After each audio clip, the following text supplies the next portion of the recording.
Thanks for the introduction. I was not going to pre-apologize, but I am going to pre-apologize a little bit because my welcoming speech isn't very welcoming. I'm a little bit of a cynic, in case you haven't noticed. Can you get closer to the mic? Yeah, sorry, I'm not used to speaking in front of microphones actually, so I'll focus on this. But, I mean, it's easy to be cynical, it's hard to be...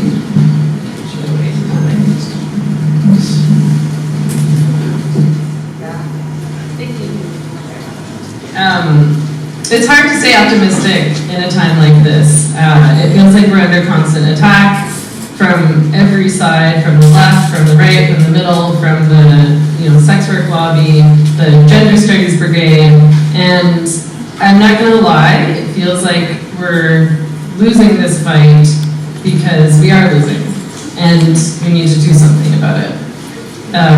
Mainstream media and progressive media refuse to cover feminist analysis of things like prostitution and gender with any integrity, if they even cover arguments at all. If feminist analysis is included, we're positioned as conservative prudes, intent on ruining everyone else's fun, and anti-feminists accuse us of wanting to control people's thoughts and fantasies, as if we're intruding on people's bedrooms, wagging our fingers at them, and shaming them out of their leather and latex. They say that we're interfering with women's choice to participate in gangbangs and judging their enthusiasm for being choked with penises on camera. And they accuse us of preventing women from getting ahead in this world by selling them with houses, families, and job security, blowjobs on their lunch breaks. The question of why so many tens of thousands of women and girls over decades might choose to have unenjoyable or abusive sex with men they don't desire, whereas for whatever reason men who do really desire all this sex apparently are not volunteering to prostitute themselves by the thousands, is never asked. The question of where all these wealthy prostitutes and porn stars are who, climb their way to the top of the heap, out of poverty, out of the working class, into the middle and upper class through the sex trade is never answered. The idea that this thing that men like so much could possibly be a thing that women don't like, this thing that's painful, traumatic, degrading, abusive, seems unfathomable to men who can somehow feel empathy towards the plight of factory workers and coal miners, but not towards women in porn and prostitution. That despite all these years of prostitution existing, the sex trade has yet to propel women out of poverty, out of the oppressed class of people, out of the position of having to do prostitution in the first place, out of having to be called a slut, a bitch, a whore, a cunt, while being sexually and physically abused so that a man can ejaculate, never seems to occur to those who claim that feminists are the bad guys for suggesting that women should have better lives than this. That no person should ever have to resort to selling access to their body, and that no one should have to have sex they don't desire because they can't pay their rent. The liberals, who control so much of the media, meaning that they control the debate and they control discourse, they set the parameters for the discourse that we're even allowed to have, don't answer these questions, they don't ask these questions, and they pretend that no one else is asking them either. And the situation, of course, is the same when it comes to gender and gender identity. So the debate has been positioned by the media as one of left versus right.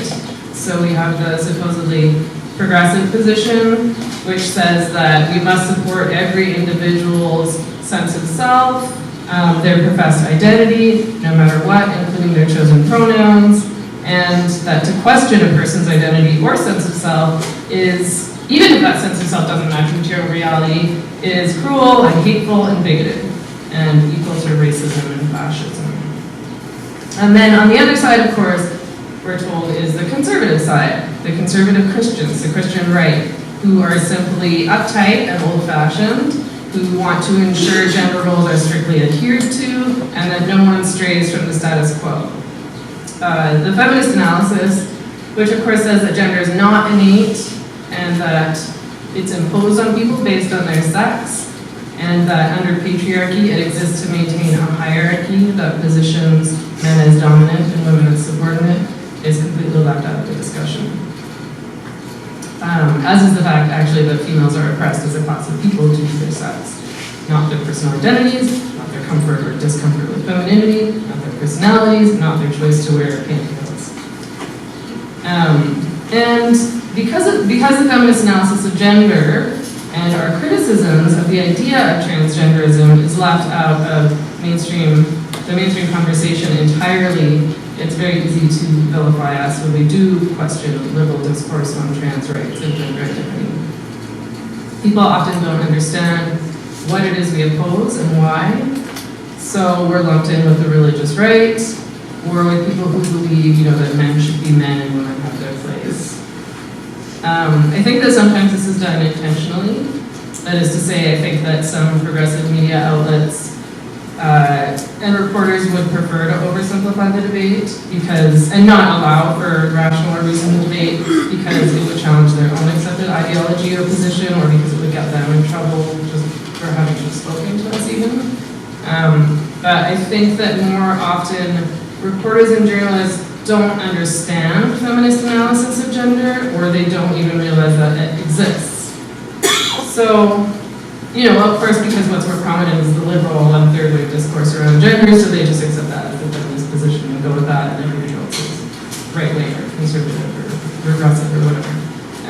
And this is partly their fault because they're lazy. They should be looking harder and they should be seeking out alternative analyses and ideas.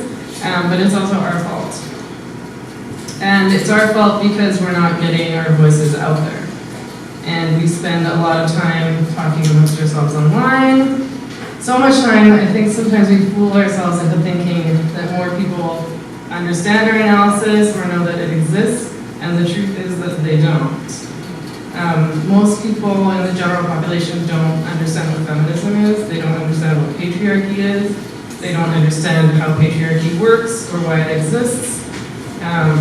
They don't understand what gender is, for sure, they don't understand the difference between sex and gender, and they don't understand words like second wave and third wave, so all these things that are really familiar to us, it's not like common knowledge, and this language isn't common to most people in the world. And I forget this a lot too, because I'm so used to talking about these things. But I forget that, when I say patriarchy, a lot of people really don't even get what that means.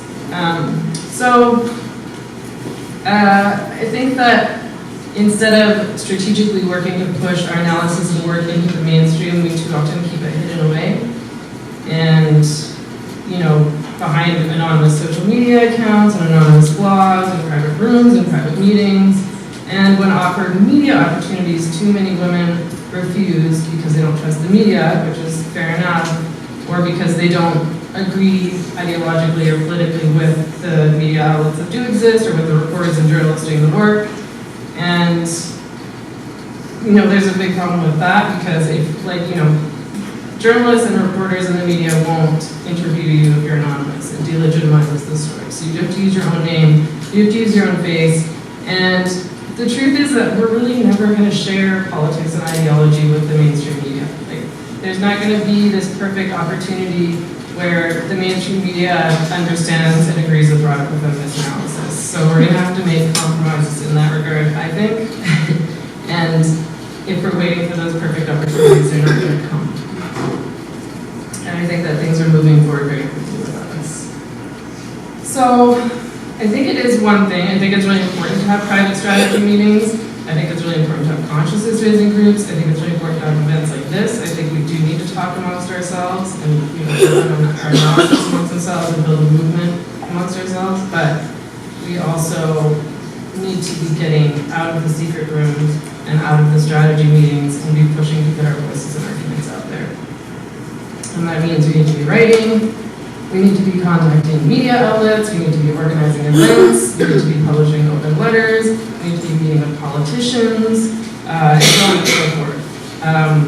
We do need to be writing under our own names, I think, and publishing statements and doing interviews and putting on public events with our own names and faces out there. Otherwise, I think we won't get very far, unfortunately. And the media can't cover something if there's nothing to cover. They need things to cover, they need meetings to cover, they need events to cover, they need and they don't even know where to look, they're not going to seek it out. They just aren't. It's not in their interest to. So, probably a lot of you remember that Julie Bindel participated in a UK event called Thinking Differently, Feminists Questioning Gender Politics. And, they're actually doing really great work in the UK on the gender identity issue, and I think that we should be looking to those women as role models. They've always been ahead of the pack.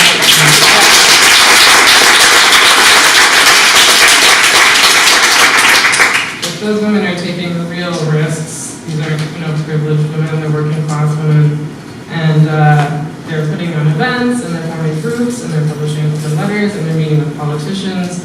I think we need to really try really hard to follow what they're doing. And in Julie's talk, she pointed out how many feminists abandoned women like her, and like Sheila, and like Janice Raymond, and refused to speak out in their defense, and refused to put them on panels at their conferences. And this is all out of fear of being smeared and attacked, or their event being shut down. And that happens all the time, obviously, so that fear is justified. But she said, and she was right, that that's not okay. It's not good enough, it's unacceptable. Feminism is about solidarity with other women, and it's not about fear, it's about courage. So it's about speaking out and speaking the truth, even when that gets us in trouble, and even when it makes us unpopular. And, I'm taking the risk of making myself unpopular right now, but I do that all the time. So. It happens. You'll survive. I have to say that, I get frustrated with a lot of women that I know who have little to lose. I know middle class and upper class women who won't speak out because they're worried about losing their friends or their family or their income. And we all have friends and families and incomes, and we're all losing out. And we see each other. I know women who are getting fired from their jobs for speaking out about this. And what we need to do is not shut down and not be silent, but we need to speak out even more to help those women, because they can't fire all of us, they can't beat all of us, they can't silence all of us. Like, we need numbers really badly in this fight.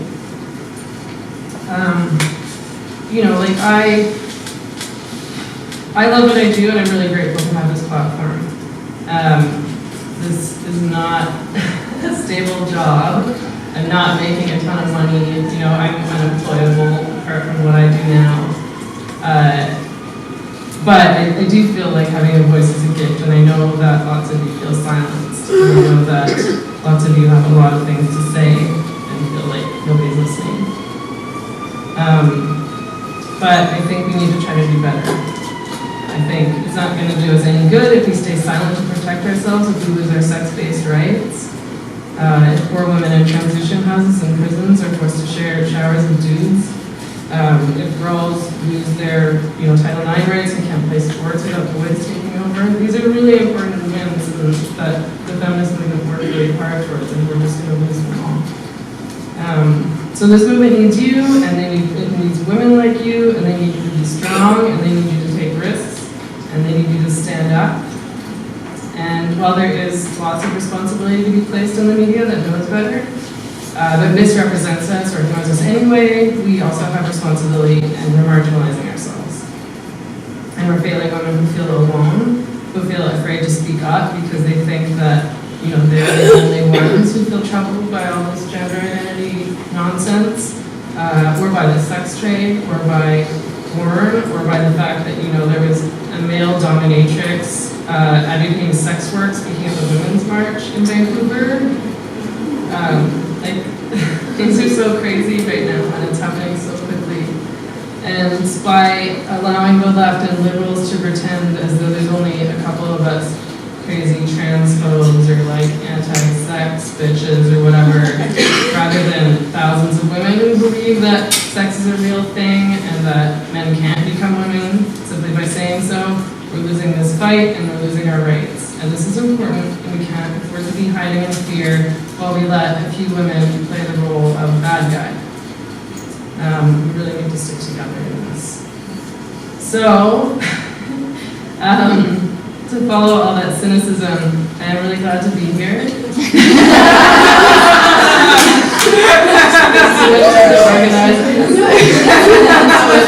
Time and money and work into putting on this event. I'm really grateful to everyone who's come all this way to talk about women in the media and to talk about how to get our voices and our work out there and fight back. And I really hope this conference will be inspiring and galvanizing and will encourage us to do all that we can, no matter how big or small, to refuse to sit down and shut up, no matter how many times we're told to.